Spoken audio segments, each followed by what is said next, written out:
ঢাকা মিরপুর এক শহীদ বুদ্ধিজীবী কবরস্থানের কাছে 24/1/2025 মিলন নামে একজনকে হত্যা করার প্রতিবাদে এলাকাবাসীর ব্যানারে একটি মানববন্ধন অনুষ্ঠিত হয়েছে। মানববন্ধনে বক্তারা বলেন, আমার বন্ধু মিলন মরল কেন? খুনি কিশোর গ্যাংয়েরা জবাব দেয়। তারা প্রশাসনের দৃষ্টি আকর্ষণ করে বলেন, এই কিশোর গ্যাং কাদের ছত্রছায়ায় লালন পালন হচ্ছে এবং কাদের ইশারায় চুরি ছিনতাই সহ হত্যার মতো জঘন্যতম কাজে মেতে উঠেছে, তাদের খুঁজে বের করে আইনের আওতায় এনে দৃষ্টান্তমূলক শাস্তি দিতে হবে এবং দোষীদের ফাঁসিতে ঝুলিয়ে মৃত্যুদণ্ড দিয়ে দৃষ্টান্ত স্থাপন করার জোর দাবি জানায়। তার জীবন নিয়ে লড়তেছে, আমরা চাই না কে কারো জীবন নিয়ে লড়ুক। মানুষ মৃত্যুবরণ করুক, কিন্তু স্বাভাবিক মৃত্যু। এভাবে কোনো অস্বাভাবিক মৃত্যু না হোক, কেউ কারো হাতে খুন না হোক, আমরা এটা চাই না। এটা আমরা কখনো চাই না কেউ কারো হাতে খুন হোক। এটা কোনোভাবে ঠিক না, এটা কোনো কাম্য না।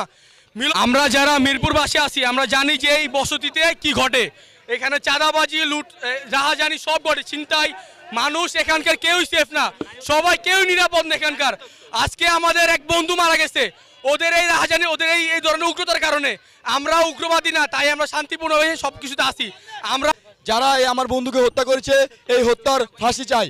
আমরা যতদিন পর্যন্ত এই হত্যার ফাঁসির রায় না সম্পাদন হচ্ছে, আমরা এই আন্দোলন সচল রাখবো।